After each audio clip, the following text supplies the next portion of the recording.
سلام و درودی به پایان با کلی مخلصان برنامه در شبکه‌های اجتماعی. فردوس خورسند توپ خبرهای ورزشی رو میگید. آغاز میکنیم.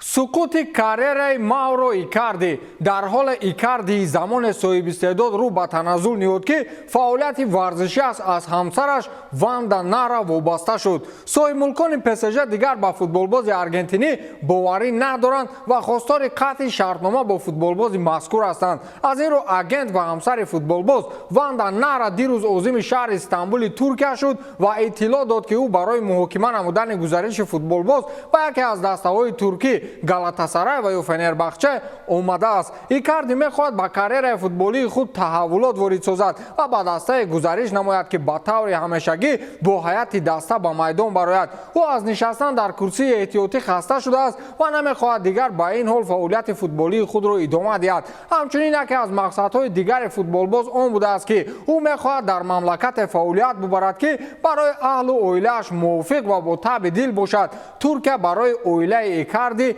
موافق است. یکی از واریانت‌های دیگر برای این فوتبالباز مملکت ایتالیا بود، ولی او برگشت به این کشور را نمی‌خواهد و قرار گرفت که به ترکیه رود. اونجایی که ماریو بالاتلی، میسود اوزیل، آرتیوم زیوبا و اندریا پیرلو کار میکنند. پس‌ژ علاقه به جانب فوتبالباز خبر داد که امسال با ایکاردی تکیه کردنی نیستند. یگانه چیزی که از این گزارش ایکاردی برد میکند این عکس‌های دقت جلب کننده واندا نارا از ساحل بحر در صفحه اینستاگرامش است. دیگر هیچ.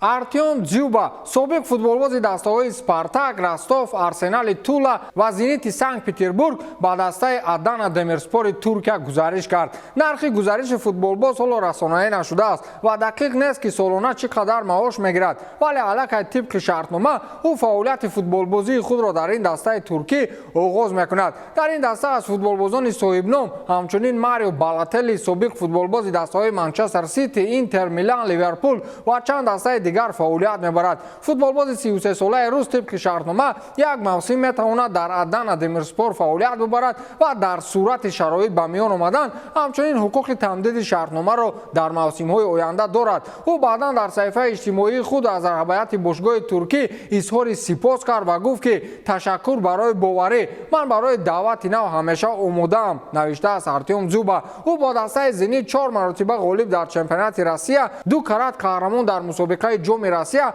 ва 4 карати дигар суперҷоми Русияро соҳиб гаштааст ва беҳтарин нишонзани таърихи футболи Россия ба ҳисоб меравад. мо гуфтем ки балатели низ дар ҳамин даста аст ва дзюба дар фазои варзишии Россия яке аз ҷанҷолитарин футболбоз ба ҳисоб меравад. балатели ку бо сояаш ҷанг мешавад. дзюбаро ба гумонам рӯз намедиҳад. агар адана демирспор хоҳад ки бо артем муваффақ бошад, аввалин коре ки бояд кунад дари кули майхонаҳоро бубандад.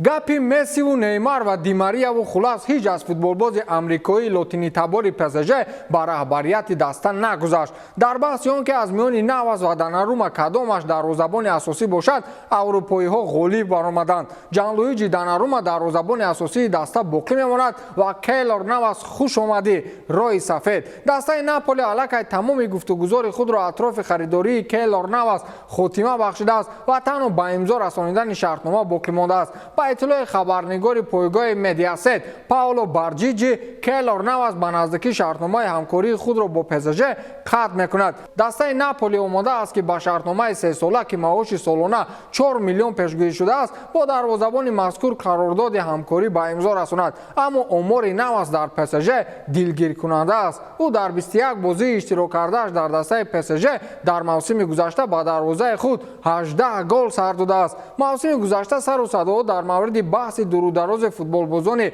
аврупоии псж ва футболбозони амрикои лотинии ин даста, махсусан гурӯҳи месси ва неймар муқобили гурӯҳи мбаппе ва ҳамтоҳои дигараш дар мавриди дарвозабони асосии ҳайат хеле баланд шуда буд ва ҳар тараф аз дарвозабони минтақаи худ пуштибонӣ мекарданд. месси ва неймар иддаои онро доштанд ки бояд навас дарвозабони асосӣ бошад, вале гурӯҳи дигар данарумаро дастгирӣ мекарданд. ниҳоятан аврупоиҳо дар ин баҳс ғолиб баромаданд ва ҷанлуиҷи данарума ва ё ба қавли мухлисони Милан Долларума дарвозабони асосии дастаи псж дар ин мавсим хоҳад буд.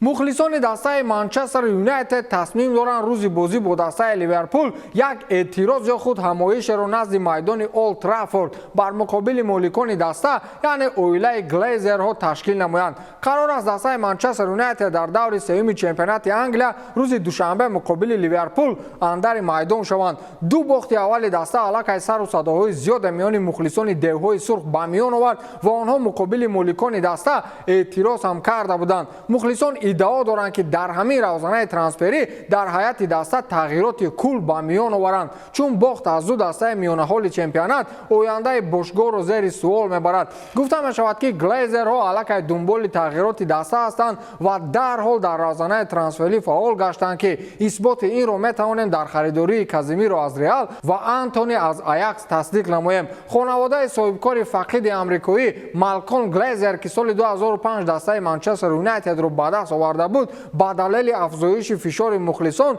дар фикри фурӯши саҳмияҳои ақалияти ин бошгоҳ ҳастанд. Манчестер Юнайтед 5 миллиард фунт стерлинг ё худ 6 миллиард доллар нарх дорад. чанде пеш миллиардери маъруфи амрикоӣ Илон Маск аз хоҳиши харидориаш дар Твиттер дарак дода буд, вале баъдан инро шӯхӣ гуфт. хулас бошгоҳи Манчестер аллакай дар аввали мавсим миёни обу оташ қарор гирифтааст. ягона роҳи халосӣ ба гумони ман дар ҳамин миёни обу оташ бензин мерасад. ҳамин Каземиро шӯхӣ ба шӯхӣ то пагоҳ ба Манчестер мегузарад.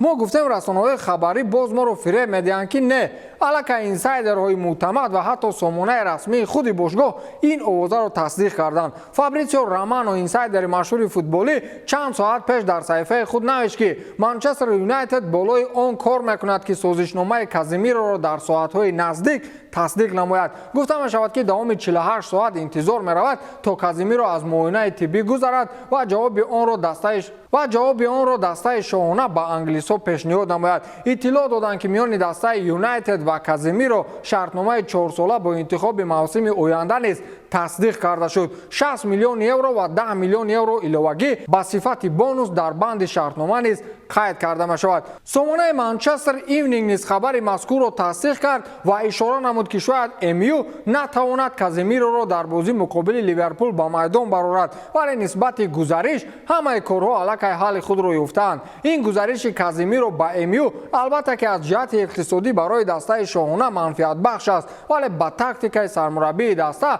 таъсири на он қадар хуб мегузорад. аз ин рӯ Карло Анчелоти аз хулосаи раҳбарияти бошгоҳ норозӣ аст ва иддао дорад ки ивазкунандаи ӯро дар майдон пайдо намудан дар чунин муддати кӯтоҳ хеле душвор меафтад. хулас гапу калочаҳо атрофи дастаи Манчестер Юнайтед рӯзҳои охир то ҳадде баланд аст ки дигар мавзӯи Роналду ба ҳукми фаромӯшӣ рафт. аз сӯи дигар Флорентино Перес мисле ки вақте бӯи пулро мефаҳмад бурутҳояш панир гуфта 360 дараҷа тоб мехӯрад.